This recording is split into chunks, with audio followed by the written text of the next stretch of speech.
the session we all been waiting for is here. To begin this sessions, I would like to invite Mr. Deva to take the stage and introduce our next speaker. Let's have a big round of applause to Mr. Deva.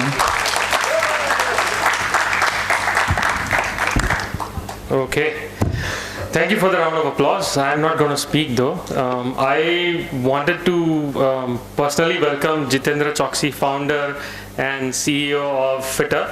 I think he's an inspiration to a lot of folks, even in Red Hat and outside Red Hat. Means I've seen him from long past days. And we wanted to have the session because he's built a great community within his space.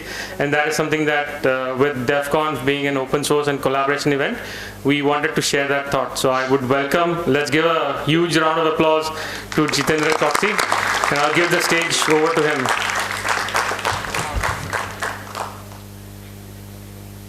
That I first met Devang all the way back in 2007 was it? 2007, right? So it's a funny story, because before I was. Yeah, are you going to be on your phone? Okay, I'll let him finish.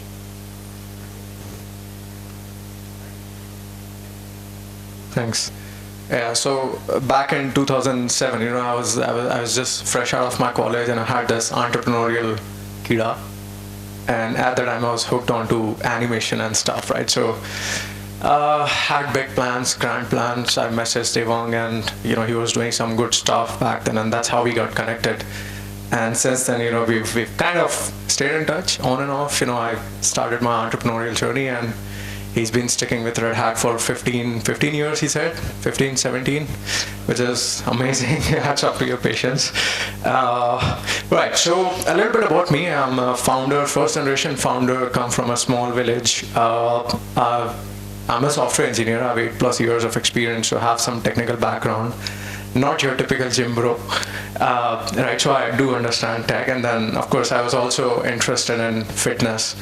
And during my IT days, I kept doing both, taking protein shakes and coding. And life had its own plans, and so I came to Pune 2013. By 2014 and 15, did one thing, led to another thing, participated in a couple of competitions, became a father, spent around 90,000 rupees to build Fitter.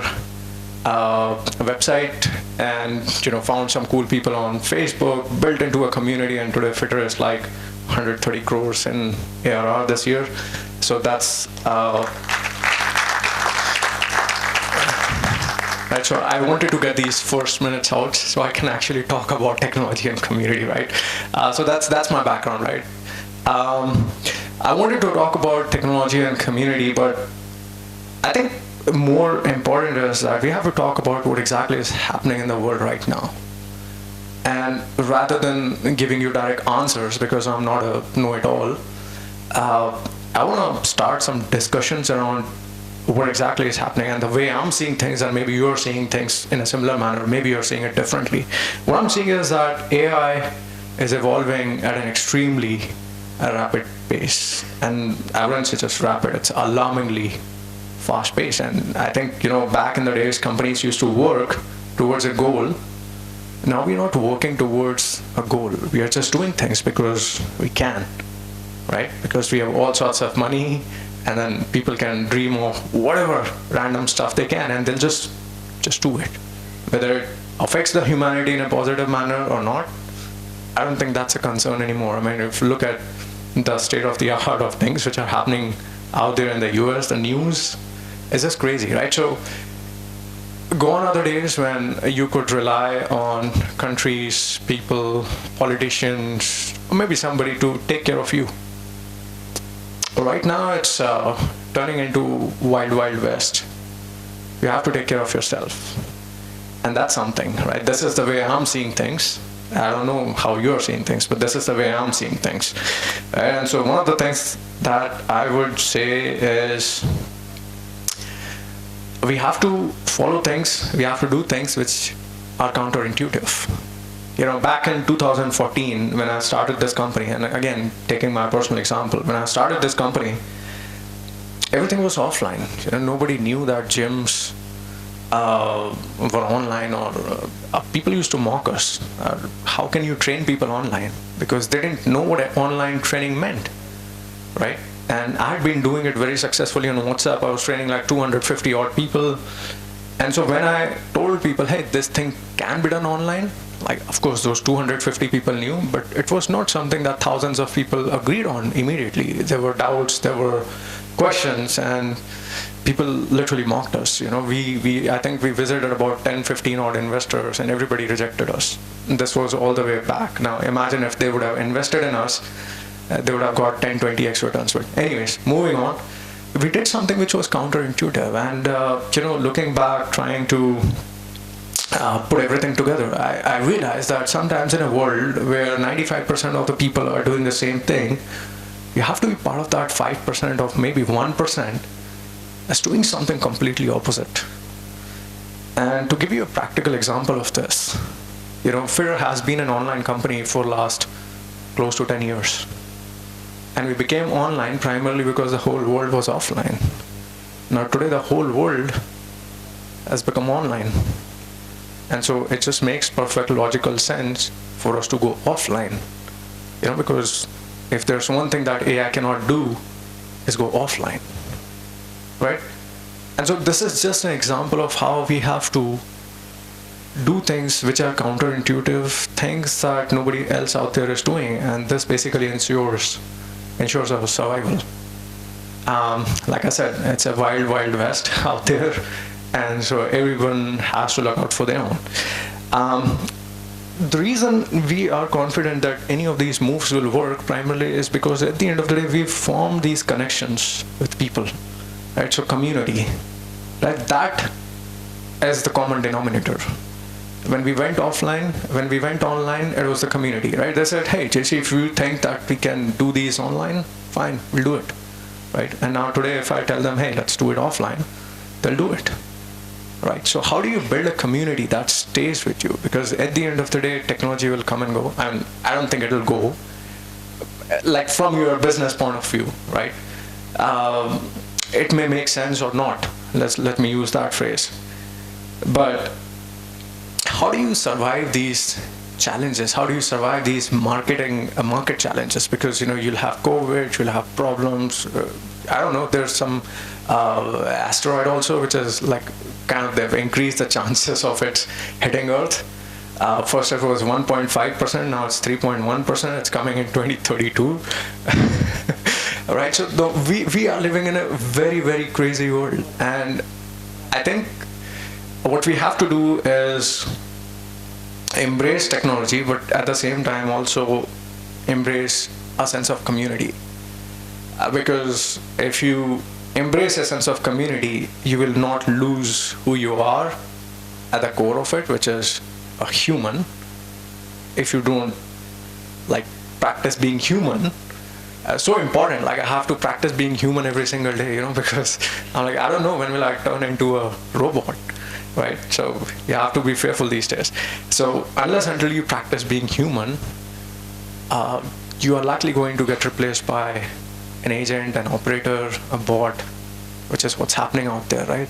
So in today's time, I think our biggest strength is that we are humans, and so we have to do things which are more human, right? And that you can do when you're part of a community, right? Because there's no way that a robot or a technology can provide me the comfort that my wife or my kids or my dogs can, right? And most of these things, they are going to get cheaper and cheaper and more accessible. So what do you do then? You have to become more human. You have to become part of a community, right? So I think these are some of the things I was thinking I'll talk about. But if you guys have any questions, let's talk on those things. We want to go deep into this. Sure. When you started building the community, so how hard was it for you to build or gather people and to start that movement? Right. So if somebody asks me, JC, can you build a community today? My answer is no, I cannot. It just happened that I was at the right place at the right time. And Facebook had just launched their community feature. So at the time, Facebook's mission was different. They wanted to connect the whole world with a community. Now it has changed again, right? So there's that. I think, and Reddit is a great example of sticking to their mission and vision. They haven't changed in the last, 20, 30 odd years. It was difficult, but it was also new and kind of counterintuitive to what everybody else was doing. Back then, nobody was talking about communities, and we were like, hey, communities are going to be our strongest moat, because I somehow felt, even back then, I believe that, the best thing about human beings is that we can remain human. I think that's the best thing about us. And there's so many things that will threaten our existence, and but there's qualities which cannot be changed, right? For example, we are resilient, extremely viral, we are very hardworking, right? So there are some qualities which cannot change, right? So even back then, I believe that if somebody had to build like a moat, a strong moat, it is going to be always around people, because at the end of the day, who are you serving? You're serving people, and if people talk about how good or bad you are, that makes or breaks you, right? So it was difficult, but I think with a little bit of patience and trust, it really came around well. Yeah. Sure.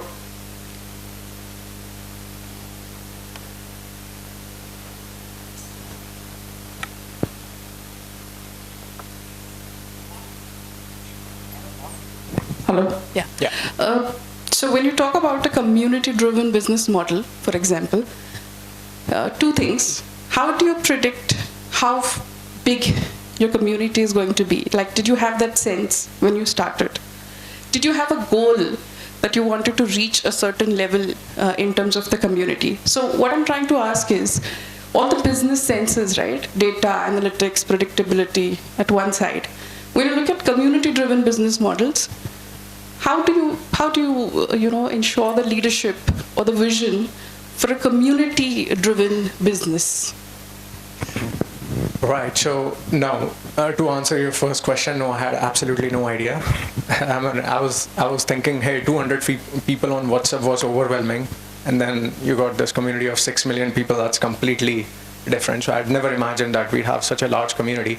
And today, I don't think that community is entirely online also. There are so many people, like some of the people sitting here, they know me, they might not be part of any of the communities online, but we are still connected, so because we recognize each other. So I don't think anybody can predict, and the more you analyze humans with the use of data and everything, the more difficult it becomes to build a community. And I'll tell you that I met the founder of Redf all the way back in 2020 when I went for Y Combinator. And I told him, how do you think a community works? He said, community is a live organism. It evolves. So just like a baby in your mother's wombs, it takes its own shape. You can't predefine, like, of course, the CRISPR and everything is there, so maybe in future we'd be able to, but today we can't. It will grow in its own form, in its own time. It will have its own predefined weight. It will have its problems. There's so many things. So I don't think there's so many variables that you cannot control for when you're building a community. But I would say trust plays a very big role in setting the foundation. Trust and value, two things. Yeah.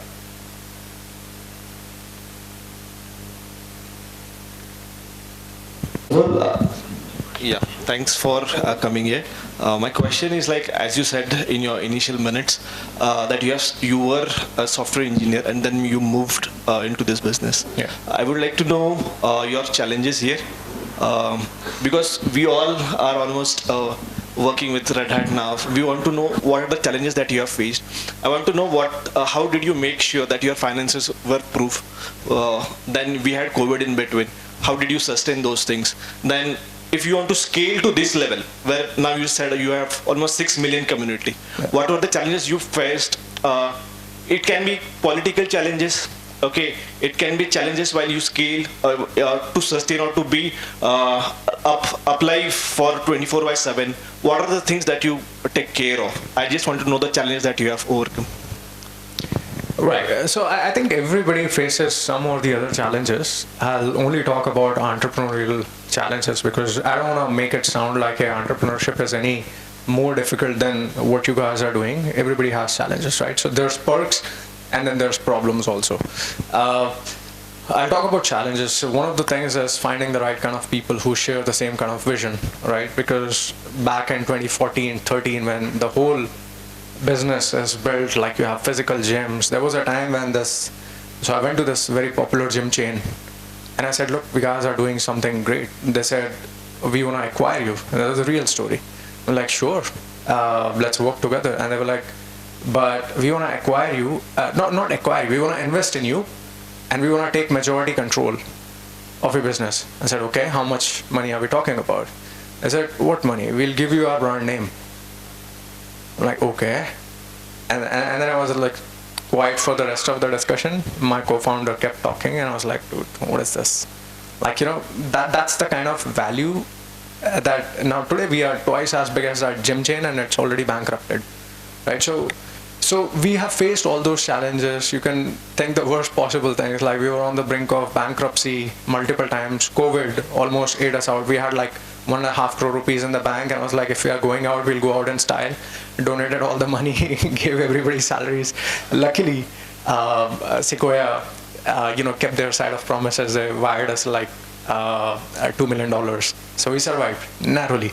Then we grew by, thankfully, after a few months of COVID, we had tailwinds. So we grew by like almost 80-90%, right? And then we raised another round of funding. So then we had another problem. Like we were scaling, but we were also losing money because there was a time where everybody was like, hey, grow at all cost. I'm not sure if you guys, that was like a popular phrase during 2020-21 because interest rates were really low and in the US. And so all the investors were like, okay, we are getting free money, pump it on startups, right? So the valuations were going up and there was this euphoria around all the startups, right? So we started spending money and then suddenly 2022 comes, all offline thing happens and like things go back to business and the Fed, they started increasing the rates and the funding is almost gone. The funding completely vanished from the market. Everybody's like, hey, if you want any amount of money, you have to be profitable. Like, dude, what the hell? And we were on the brink of bankruptcy once again. And then thankfully I met Nitin Kamath from Zerodha. And then he was like, JC, can you turn this thing around? And I was like, yeah, sure, we can. And then we did. And so they ended up investing in us. Then we focused on profitability. We became profitable. And last year we were breaking even, and this year we are solid profitable. Next year we improve our profits by almost double. All right, so you have these kind of challenges which are not really in your hand because you can work hard. You can, that's a given, right? Everybody works hard, so you can work hard, but at the same time, so many things are not in your hand, like market factors. They are not in your hands, right? So I think. The difference between, I wouldn't say it's a difference, but I'd say almost similar kind of challenges. Like, if you're in a job and suddenly your company stops doing well and the boss say, hey, you are not getting salary this month, so pretty much same. I want to tell everybody I'm the kind of boss who hates this, so we have never cut salaries of anybody so far. Yeah. Okay, any other questions? Yeah, okay, we have 2 more questions there.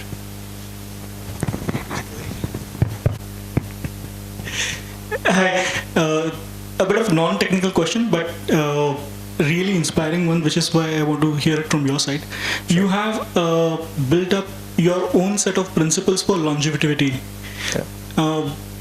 We would love to hear a bit more about it. And supplementary, how does those principles also have a positive impact, or if it has an impact on your overall growth, whether it is business or whether it is your career, all of those stuff?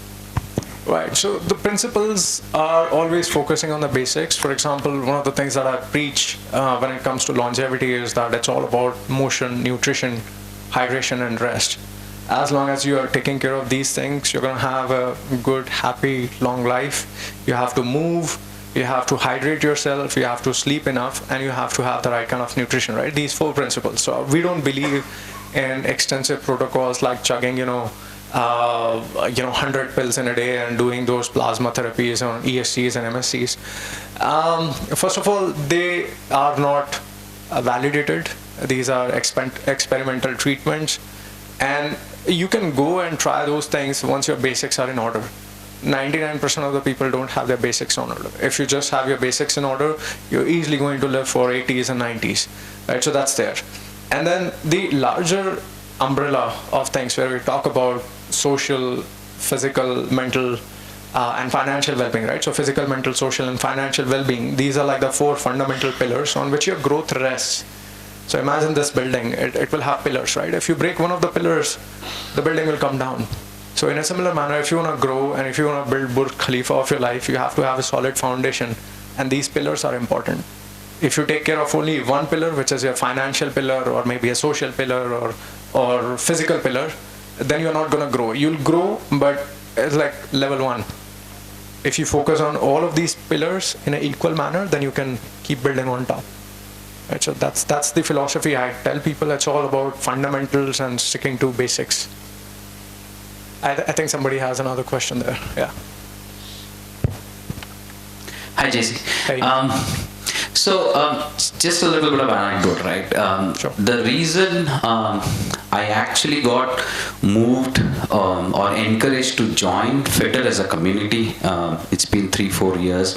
I think in a true sense, I thought that this community or you specifically followed the open principle which we all talk about, right? The open source, like being very open. Give it your Facebook community where people openly ask questions, and I saw you answering them with all the vast knowledge that you have, and then even given your app, right, where it's absolutely open, you give recommendations or your strategic documents, everything is open, right? And that's where, that was one of the things which really encouraged me and inspired me to become part of the community. Now, the question here is, and probably I'll expand what Rupali asked, at this scale, right, where your business is, and I know it's going to grow further, there could be a situation where somebody would try to acquire, maybe invest, and they would want to move away from the whole community thing that you are doing, which is basically the soul of Fitter. How would you handle that situation where no is not an option? I think it'll be utterly stupid to move away from the community. It doesn't make sense. I have to tell you that, the whole idea about open source, I was heavily inspired by open source. By the way, I have a Linux background. when I was in school and college, and in our town, I only found peace in programming and doing all this stuff. So I used to set up RAID servers and everything. I don't know, you guys would know what RAID is, right? You'd know. Oldies would know what RAIDs are. Nowadays I don't think anybody does that, right? So we used to do that, and I was heavily inspired by the open source community. In fact, 2007 or 8, so Tom Roosendahl, he inspired me heavily, and they were working on Blender at the time. So I was actually part of that tiny community also. So open source. So did a little bit of contribution. So I was part of open source, in terms of coding and everything. So I was heavily, and Second Life. I don't know how many of you guys know that. So I have a past. Okay. Point being, I don't think open source is going anywhere. What is open source? Open source is basically that, look, in this extremely monopolizing, polarizing, capitalistic world, open source is an equalizer, right? If open source wasn't there, people like us wouldn't come from a tiny village to, be on the stage. And so for me personally, it becomes my responsibility. Hey, I come, by the way, from a village. There's only 200 families, and in those 200 families, I'm the only guy who has actually graduated. Right? So imagine the plea of people if we keep monopolizing and keep putting guardrails around everything that we know and own. That is just going to be a very sucky and very stupid world. I don't want to be part of that world, right? So I don't think I'd be ever in that kind of a circumstance. I have a fighting spirit. I've fought before. I'll fight again. But I will not let go of open source principles, ever. Yeah. Okay, awesome, thanks. Okay, you have a question, yeah. And I'm learning boxing, so. Yeah. So actually, I have two questions. One is actually like, when was the moment that you feel like you did or you won? Or is it still you're waiting for that moment that you have, as we say like that, you are at the peak of the success? Or are you still waiting or going towards that? And second thing is like, there are a lot of diet plans, like means we heard if you go online or anywhere, in every community, there are a lot of plans, like what is the best diet plan. So I think that is something which is really confusing for a lot of people, that 16 hours diet or 2 times a day. So there are a lot of things. So what do you think that best way to have a planned diet will be? Right, so 2 very different questions. I'll address the first one. Am I at the peak of my success? I don't think I am. Am I happy? I'm extremely happy. I wasn't so happy 2 years back when the company was losing money, right? I mean, who would be, right? So I'm just a regular guy who has his highs and peaks, and I would say that since my daughter's birth, so I have 2 daughters, and the new one is just 5 months old, right? She is so cute. And I just love playing with her, right? So the minute I go home, I just see her face, and that brings so much happiness. And the company is doing well. We are still sticking to our roots. All of these things, even if I wouldn't say happiness, I'm at a place where I'm extremely content, but content not in a manner where I'm trying to settle down, but content as in like I want to do more. Right, so for example, I'm extremely positive about the future. Like we are starting our diagnostic services in the next month, pan-India. Then we are building data sets which are India specific. I first spoke about it in December, and then Modi ji also spoke when he went to the US. Right, so we are doing exactly that. So I'm extremely positive. I have this renewed sense of contributing to not just our country, but like at an even larger scale. So that way I think I'm doing pretty good. The second question is, how do we find out information if it is right or wrong? I'm gonna tell you a very simple prompt, which I wouldn't say invented it, I just created it. Okay, all of you guys use ChatGPT, right? So use a prompt, ask it to assume a role of a nutrition or a training scientist, then ask it to stick to EBM sort A, and then in brackets write I square less than 50%. What this prompt does, it forces AI, so it will cut down on your hallucinations and RLHF induced biases, and it will force AI to directly go and fetch you recommendations from the EBM, which is the evidence-based medicine pyramid.